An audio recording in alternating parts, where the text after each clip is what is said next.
Well, hi there. Today I'm with Sean Donohue, everyone. So you may know Sean from his edgy and engaging online parenting tips. He's also the host of the Sean Donohue Show, which is one of the top parenting podcasts in the world. So, Sean, thanks for being here today. Maria, how's it going? Thanks for having me. Yeah, it's great. Thanks. So, Sean, we've got 10 more minutes. What's one thing you would love for the world to know? Oh, one thing, parents, listen in. This is such important for you to know.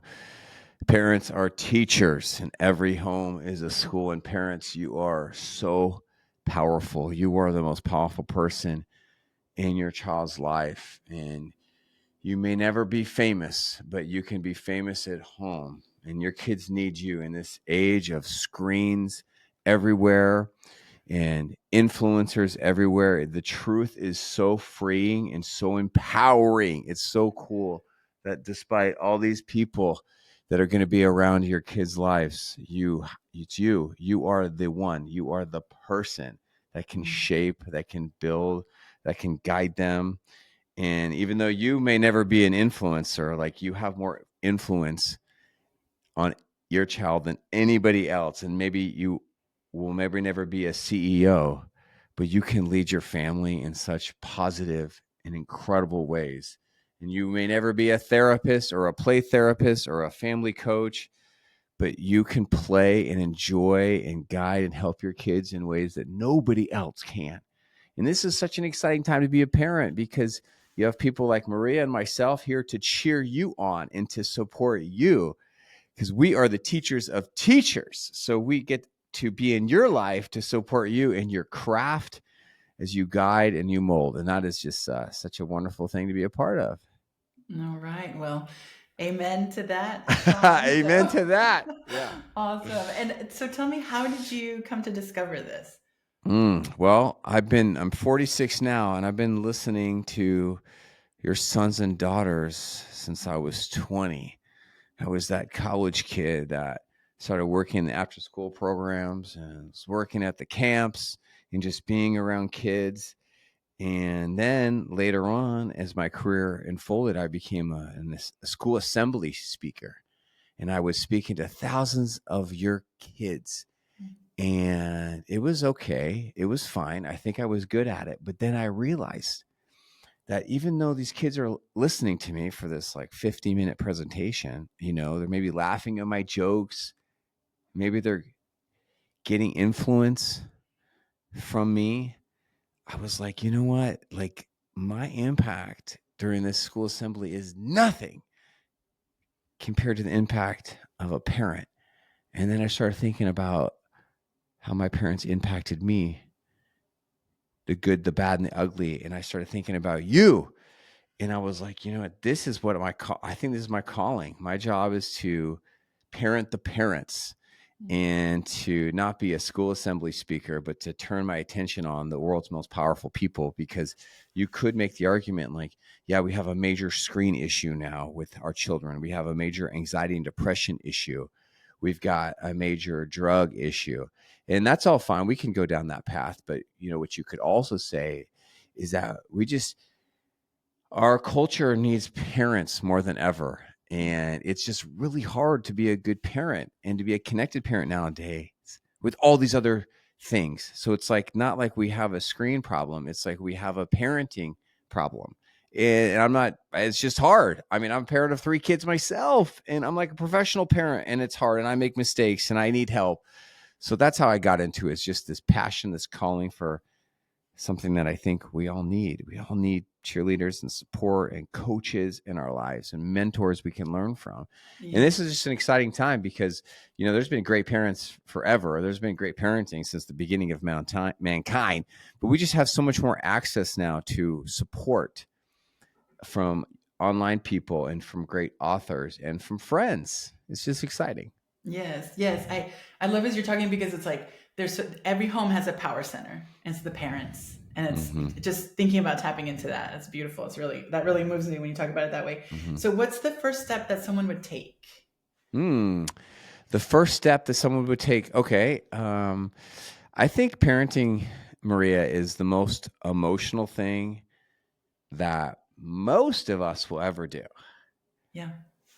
I think parenting is more emotional than love and romance and finances. It's like the way that our kids impact us, they bring about our greatest fears, they unearth our deepest unhealed traumas, they poke us in our egos and our anger. And sometimes we want to parent the child we want, not the child we have. And I think where we start with all this to become the parent you want to be, it really starts with us. And you've got to do the inner work. And what that means, I'll leave that up to you to decide. But I think if you're hearing me, maybe if you heard me before, I think you kind of know what that means. What it means, you've got to do your inner work. And if you don't know what that means, here's a little tip. It means in our little 10-minute time with Maria, you've got to learn how to talk to yourself before you talk to your children. And if you don't figure out that and speak to your little inner child and do your inner work, and figure out why you're so angry, why you're so pissed, why you're working so much, why you're having 2 glasses of wine every night, why you're doing this, why you're doing that, why you don't enjoy your children, why you don't enjoy your life, why you're so stressed. Like, that is exciting to do that inner work so you can then, as you lead and guide and heal yourself and teach yourself, well, then you can be even a more impactful teacher to your children. Yeah. Beautiful. Yeah. As you're talking, I'm thinking how in development, what we understand is that it's not really till ages 7 to 9 that an inner dialogue is even really possible.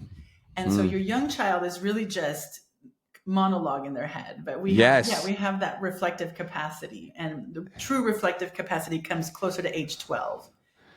So yeah, that's Well like, said. I'm seeing that play out I've got 3 kids, 19, 15, and 8. And I see that play out in my 8-year-old like every day right now. It's like, you can just tell she doesn't think. She's extremely impulsive. And this is a normal 8-year-old. She's a great kid. It's yeah, just like, how do I respond to that? How do I teach in that? How do I not take that personally? How do I guide and be loving in that? Yeah, that's yeah, normal, good parenting, I think. yeah. And as you're talking to an 8-year-old, it's like there's actually 3 people. It's like you, and then and her. So I behind what you're saying totally. So, what's a common obstacle that people face? Okay, what's a common obstacle? Here is something that I think is really, really empowering and really exciting is that as you go deeper into parenting, you're going to find your mind filled with lots of questions. Questions that are hard to answer. Questions like, am I being too strict right now? Mm. Am I being too passive? Should I say no? Should I say yes? If I do this, are they going to be upset with me? If I say no, are they going to hate me? Oh my gosh, if I do this, are they going to become like my brother? Are they going to become addicted to Yeah. drugs? Oh my gosh, this reminds me of my sister and my parents. See all that inner stuff. Am I being too soft? Am I being too gentle? And here is, I think, something that's really important. Like, love is normally the answer to all of our questions.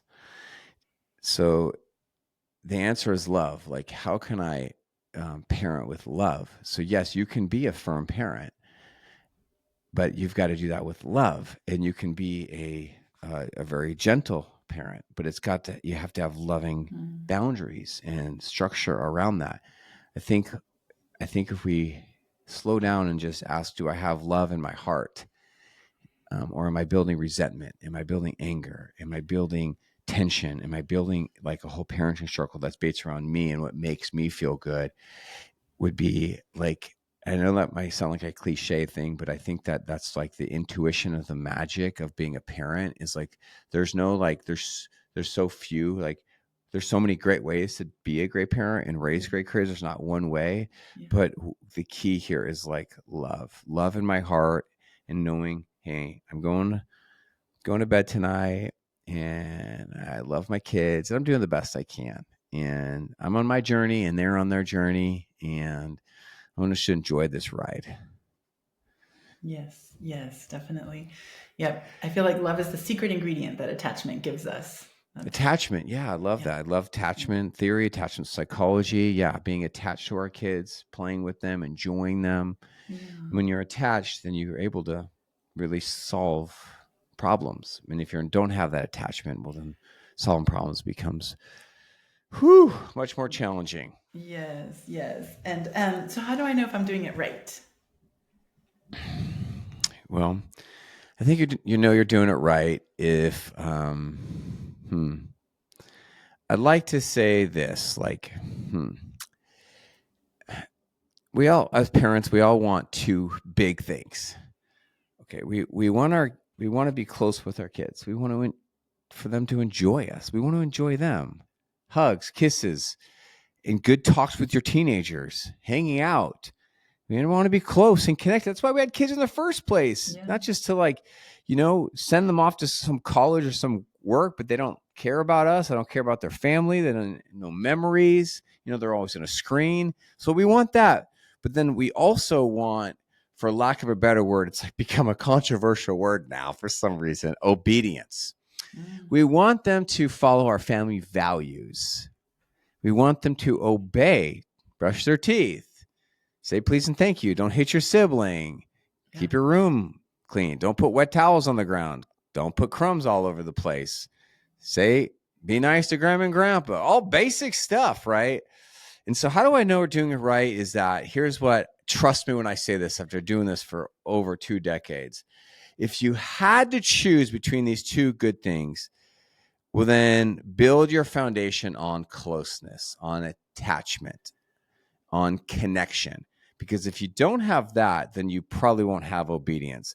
And if you try to focus all on obedience or values or goals or whatever else you call it, you probably won't get it. And then you won't get this either. Okay. So how do I know you're doing it right? That's something that comes to mind to me. Is like you are enjoying your kids, they're enjoying you, and you've got some foundation to build upon. Yeah. Does that That's sound good to awesome. you? Do you like that answer? What do you think I about my love it. Yeah, answer? that's just I didn't know Who's which one you were going to say first. It is really like I think you really got to the emotional center of it, but for sure, Do you agree with that? Do you like it? I You could do. I think disagree. no, I agree totally. I think the closeness brings the obedience. It really does. Yes, I It's think the that's soil that you plant the plant into, and you've got to yes. be patient with the soil and nurture it, and it'll come, especially, during the more important teen years is really what you want, right? Like the Yes. connection. Like I've got 2 teenagers here now that are imperfect. They make mistakes. They've gone through ups and downs, but like they're not alone in this world because they Yeah. have 2 parents that love them and are guiding them and mentoring them through these journeys of their own life. Yeah, and they feel your loyalty. They And that's feel a your big loyalty. piece. Like of all the millions and billions of people in the Yeah. world, no one really cares about them. Yeah. Um, but they know like they've got 2 people here at home that will do anything for them. Yeah. Yeah, and that's the key to that power that you're talking about that you started with. Hey parents, you're the biggest influencer. Yeah, with the Yeah. loyalty. Yeah. Oh, that's our time, Sean. That's so great. I feel like we could talk for a long time. I'm going to put all your contact info in the description Cool. and I All thank you right. very much. Hey, thanks for having me. Yeah, thanks.